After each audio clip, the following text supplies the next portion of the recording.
Hi, I'm Daniel, 29, and last weekend my entire life blew up in the span of 3 hours. It was supposed to be a simple family celebration. My cousin got engaged, the whole extended family gathered, and for once I actually felt included. I even brought a bottle of decent wine because I told myself, this time will be different. This time no one will make snide comments about my job, my apartment, or my lack of ambition. As my uncle liked to call it, everything was fine until my mother arrived. She swept in like she owned the place, air-kissed the relatives she tolerated, ignored the ones she didn't, and then spotted me. Her mouth tightened immediately, like my existence was an inconvenience. I should have left then, I knew the signs, but I stayed, because I'm an idiot with hope issues. Dinner was served, people toasted the couple, someone joked about who'd be the next to get married. My mother took that exact moment to put her fork down, stare at me, and say, "Well, certainly. Not Daniel, he can't even keep an apartment with working plumbing."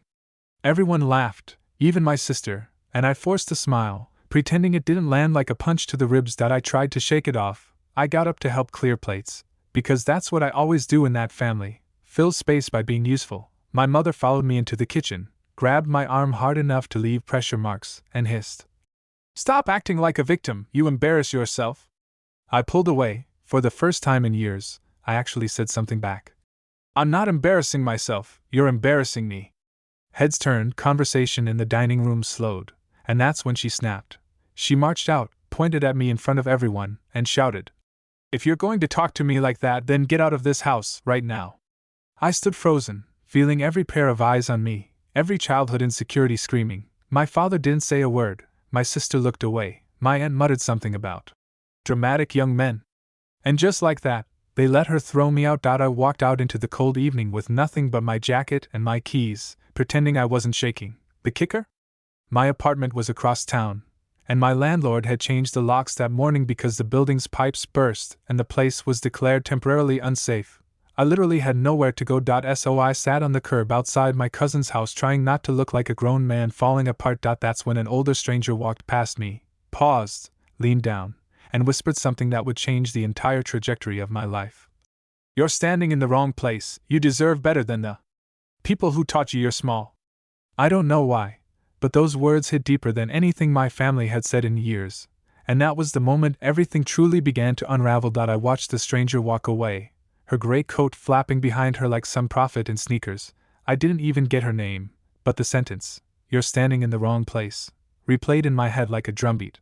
The wind cut through my jacket, and the laughter from inside my cousin's house drifted through the window. I could still hear my mother's voice dominating the room, probably spinning some story about how I lost control again. It didn't matter that I hadn't raised my voice, or that she'd humiliated me in front of everyone. The family's golden rule was simple. Mom's version wins. I started walking, no destination, no plan, just my legs moving to outrun the ache in my chest. Every streetlight flickered like it wanted to remind me I had nowhere to sleep. I thought about calling my sister, but the image of her turning away when Mom yelled at me kept flashing. I couldn't take another rejection. I ended up at an all-night diner off the highway, cheap coffee, cracked leather booths, the kind of place where everyone looks like they're running from something. I sat there for hours nursing one mug, pretending to read the menu. The waitress eventually gave me a free refill without asking, like she knew. Around 2 a.m., a man slid into the booth across from me, bald, maybe 50, construction jacket, kind eyes. "You look like you're figuring out life," he said with a tired smile. I laughed bitterly. "More like failing it." He chuckled. "Same thing, just a different name for it." We talked about work, family, the messes people inherit. Turns out he'd once been homeless after a divorce and built his life back from scratch. Before leaving, he handed me a card. "They're looking for someone to help with inventory at the warehouse, decent pay, no drama, mention my name, Frank." It was such a small thing, a card handed to a stranger over cold coffee, but I stared at it like it was a map out of the Fog.by morning. I decided to take the job, not because I thought it would fix everything, but because it felt like someone, anyone, finally saw me as capable of more than being an embarrassment. When I finally crashed at a 24-hour gym shower room that night, I realized the stranger was right.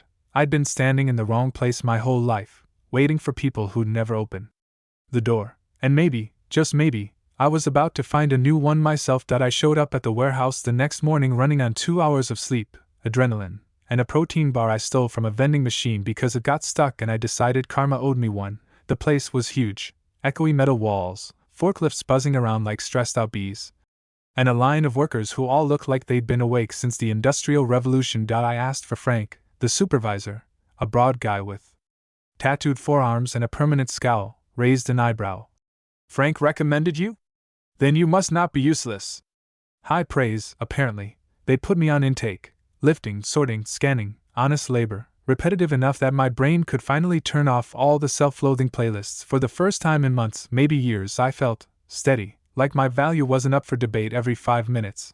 During break, I went outside and sat on a loading dock, the cold bit at my fingers, but I was too wired to feel it. That's when my phone buzzed. My mother. I shouldn't have looked, I know, but conditioning is conditioning. Her text read, "You humiliated me last night. Don't come back to this family until you learn some respect." No question if I was safe, no apology, nothing. I stared at the message until my vision blurred, then I did something I'd never done in my entire life. I blocked her number. It felt like jumping off a cliff and landing on solid ground. That night, Frank found me again, this time walking out to the parking lot. "Kid," he said, "you're rough around the edges, but you work hard. We could use someone like you full-time." Something expanded in my chest, not pride, something deeper, permission to exist. Then he asked the question that cracked everything open. "You got a place to stay? You look like a guy living out of a backpack." I froze. I'd been careful not to look homeless, but apparently I'd failed. Before I could lie, he held up a hand. "No judgment, I've been there. There's a spare room at my place, cheap rent, quiet, private, no one to tear you down unless you leave dishes in the sink." I almost said no on instinct. Years of being told I shouldn't rely on anyone, years of being conditioned to believe kindness was suspicious. But then he added, "It's okay to let people help you, kid, doesn't make you weak." That sentence hit harder than my mother's yelling ever did. So I nodded, and that decision, the one I almost didn't make, became the turning point of everything that came next. Moving into Frank's spare room felt surreal. The place was small but warm, wood-paneled walls, a sagging couch, a kitchen that smelled faintly like bacon no matter the hour, compared to the mattress I'd been crashing on in the 24-hour gym's locker room. It might as well have been the Ritz. Frank showed me the room, a twin bed, a dresser, and a lamp with a crooked shade.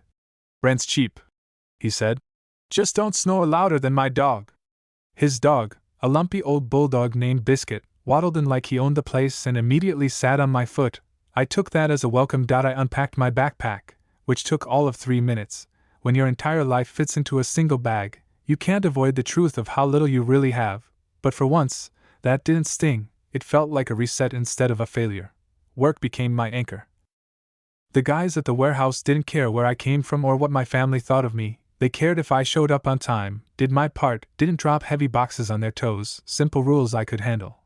After a week, the scowling supervisor, whose name I learned was Randy, grunted, "Not bad, kid, don't make me regret this," before tossing me a pair of new gloves. It was the warehouse version of a standing ovation.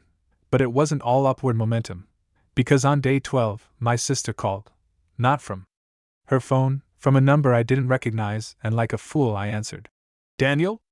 Her voice trembled. I stepped outside the warehouse, heart pounding. "How did you get this number?"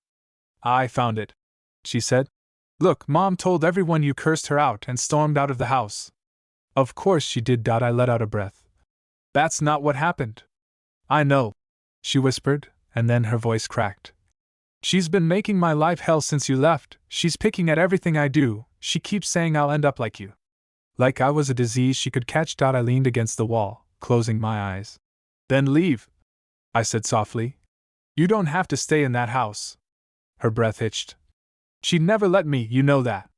And here's the part that twisted me up inside. Despite everything she'd watched my mother do to me, despite the cruelty, my sister still wanted her approval so badly it hurt her. "I miss you," she said. "And I wanted to tell you something. Someone posted a video from the party, of Mom yelling at you." My heart stalled. "What?" "It's going around the family group chat. A lot of people are saying Mom crossed a line." A cold shock ran through me, because if my relatives were turning on my mother, even a little, that meant something was shifting in ways I never expected. "What are they saying about me?" I asked quietly. There was a long pause. Then she said the last thing I expected to hear. They're saying you might have been right to walk away. For a moment I just stood there behind the warehouse, phone pressed to my ear, feeling like someone had quietly shifted gravity without warning. My family, questioning my mother? That wasn't just unusual, that was unheard of. The woman could have set the kitchen on fire and they'd still blame the stove for provoking her. But before I could ask more, my sister lowered her voice. Daniel! Mom is furious, she's saying you embarrass her on purpose, she's telling everyone you've always been unstable. There it was, the old narrative, polished, rehearsed, weaponized. That I swallowed hard. And what do you think? My sister inhaled shakily. I think. She hesitated, then the truth cracked through. I think she's scared people will finally see what she's been like all along. That hit deeper than I expected. We said a few more awkward words. She couldn't stay on the phone long, and when I hung up, I felt something I hadn't let myself feel since I walked out of that house. Validation. Not from a stranger, not from a boss, from someone who actually lived that same nightmare under the same roof. The rest of the shift blurred. I kept replaying her words. You might have been right. Was I allowed to feel relief? Pride? Hope? It was a confusing cocktail, but better than the usual shame hangover. When I got home that night, Frank was at the stove cooking something that smelled aggressively like garlic. Biscuit was snoring under the table. The scene was so normal it almost made me cry from how unfamiliar normal felt. You look like someone told you Santa's real, Frank said without turning around. I snorted. Something like that. He plated dinner, pasta, too much parmesan, no vegetables, and we ate in tired silence. Halfway through, he said, Got something for you. He slid an envelope across the table. Inside was a check, a real one, from the warehouse. What's this? I asked. Your first full paycheck, Frank said. Randy signed off on making your position permanent. Permanent. The word lit something inside me, something I'd been too scared to name, stability. But the moment was cut short when Frank tapped the envelope again. Also means you might want to check your phone. I frowned and pulled it out. 17 missed calls, 5 voicemails, 3 texts, all from relatives. My stomach sank. Frank raised a brow. Bad news? I opened the first text, then the second, then the third. Every message said the same thing in different words. You need to come talk to your mother. She's losing it. She says you ruined her reputation. She wants you back for a family meeting. Frank watched my face fall. Let me guess, he said, wiping his hands on a towel. They want you to fix a problem you didn't cause. I didn't answer, but I didn't have to, because he already knew, and then he said the line that sealed the next chapter of my life. Kid, sometimes the people who break you are the ones most desperate to convince you they didn't. I didn't sleep that night. Every time I closed my eyes, I saw my mother's face, tight, cold, perfected in its ability to make me feel like the problem. My relative's texts buzzed in my mind. Come talk to her, she's upset, you need to fix this. Fix this. As if I hadn't spent my entire childhood fixing her moods, smoothing her storms, absorbing every emotional punch so the rest of them could keep pretending she was just passionate. By sunrise, I was pacing the tiny bedroom like a trapped animal. Frank knocked lightly on the door and poked his head in. You look like you're negotiating with demons, he said. Something like that, I muttered. He stepped inside, leaning against the doorframe. Let me guess, family wants a meeting. I nodded. And you're thinking of going? My silence gave me away. Frank sighed the sigh of a man who'd lived this story too many times. Kid, you don't have to reopen a wound just because someone else wants to bleed on you. I sat on the edge of the bed. But if I don't go, they'll say I'm avoiding responsibility. Whose responsibility? He asked gently. I didn't have an answer. Later that day, while I was at the warehouse lifting boxes twice my emotional weight limit, my phone buzzed again. A new text, not from a relative this time, from my sister. Daniel, things are getting worse here, please call me. My stomach twisted. I slipped outside during break and called her. She answered on the first ring, whispering like she was hiding in a closet. She's tearing the house apart, she said. She keeps telling everyone you're plotting against her. She says you embarrassed her intentionally, that you're trying to turn the family against her. Of course, when cornered, my mother didn't apologize. She escalated. She threw a glass at Dad, my sister added quietly. It shattered everywhere. My heart clenched. Are you okay? I'm fine, she whispered, but I could hear the lie in her voice. She keeps saying she wants you here, says everything will stop if you just show up and talk to her. Show up, stand there, absorb it, restore her control. The old me would have gone immediately. The new me, the barely new, still wobbly version who'd slept on gym benches and found a warehouse job and a spare room and a little piece of self-worth, hesitated. "Please," she said softly. "I don't know what to do, she won't stop talking about you." I closed my eyes.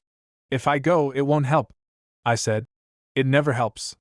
But I don't know how to handle her alone anymore." That sentence cut deeper than anything else, because behind her exhaustion, behind her fear, was the truth neither of us had ever spoken aloud. She was becoming me from 5 years ago. I took a slow breath. "Listen. I'm not coming over," I said gently. "But you're not alone, I'll help you, just not on her terms." A quiet inhale, a tremor of hope. "Okay." We hung up, and I leaned against the brick wall, letting the cold bite into my skin. When I walked back inside, Randy took one look at me and grumbled, "You need a break." Then he shoved a water bottle into my hand before I could argue, and it dawned on me, embarrassingly late, that these strangers, these rough-edged warehouse workers, offered more support in a few weeks than my family had in my entire life. That night, as I sat at Frank's kitchen table eating leftover spaghetti, he said, "Kid, families like yours don't want peace, they want control, and they're calling you because, for the first time, you stopped giving it to them." He tapped his fork on his plate. "And trust me, they're not done yet." Frank wasn't wrong. Not even close. The next morning, I woke up to the sound of Biscuit barking like the mailman had declared war. I sat up, still half asleep, until I realized my phone was vibrating nonstop on the nightstand. 28 new messages, 12 missed calls, 5 voicemails, and one text that made my stomach drop. "Your mother fainted, she's at the hospital, she says it's because of you." Aunt Lisa, of course she'd escalate to medical theatrics. My mother didn't apologize, she performed, and nothing got the family more whipped into obedient concern than her lying dramatically across a hospital bed with an oxygen tube she probably didn't even need. Before I could respond, another text popped up. "You need to come fix this." Dad fixed this.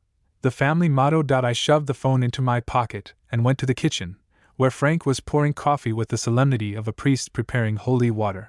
"Rough morning?" he asked. "My mother fainted," I said flatly. Frank took a slow sip. "Did she faint, or did she faint?" I didn't even have to answer. He set his mug down. "You going to see her?" I swallowed. "I don't know, my sister's scared, my family's blowing up my phone, they're all saying it's my fault." Frank nodded slowly, like a doctor confirming a chronic condition. "Kid, your mother's been writing the script your whole life, and every time you show up, you hand her the pen back." He wasn't angry, he wasn't judging, just stating the truth I'd spent years avoiding. Still, guilt is a stubborn creature. "If I don't go, they'll say I'm cruel."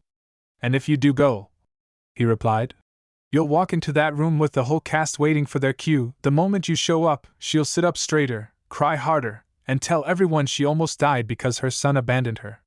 I stared at the floor because the image was too accurate. "And then," he added, "they'll expect you to fix her mood, her story, her life, again." I sat down heavily at the table. "So what do I do?" Frank leaned back, arms crossed. "You choose the life you want to live, not the one she keeps dragging you back into." Before I could answer, my phone buzzed again, this time from my sister. "Daniel, please don't come here, she's not even unconscious, she's yelling at everyone, they're just trying to guilt you." I exhaled shakily. My sister, the girl who once parroted every line our mother fed her, the girl who'd witnessed my exile and said nothing. Now she was warning me. Frank watched me read the message, his expression softening. "Looks like someone else is starting to wake up from the spell." I typed back, "I'm not coming, but I'm here for you." My sister replied almost instantly, "Thank you, I can't do this alone anymore." The knot in my chest loosened, just a little. But that relief lasted about 6 seconds, because the next message I received wasn't from my sister. It was from my father. Short, sharp, and exactly what I expected. "You're a disgrace to this family, don't bother coming back." I stared at the screen, waiting for the usual punch of shame to hit, but instead, something else rose up, quiet, steady, unfamiliar. Freedom.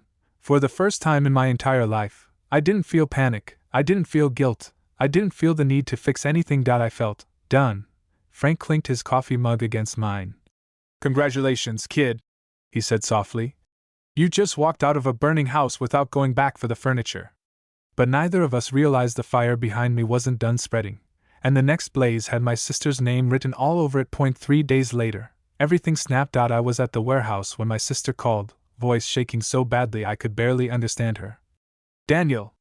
I can't stay here anymore, she won't stop, she's screaming, throwing things, blaming me for you leaving, I'm scared. My chest tightened, I'd lived that exact fear. Can you get out of the house? I asked. No, she's by the door. Window? A pause, then a soft, terrified. Yes. Go right now, don't pack anything. I listened to her climb through, breathe hard, then whisper. I'm outside.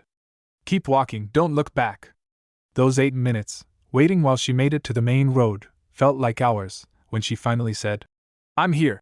I was already grabbing my jacket. Frank tossed me his keys without asking a single question.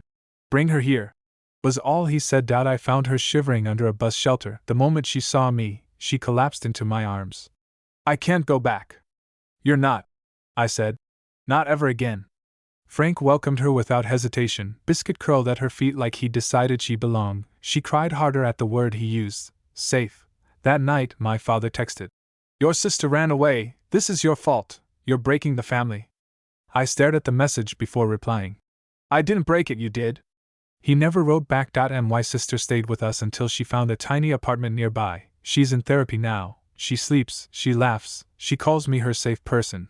Sometimes she asks if I regret leaving our mother's house that night. I tell her the truth. I only regret not realizing sooner that I was standing in the wrong place. Because the moment I stepped away from them, my whole life finally stepped forward with me.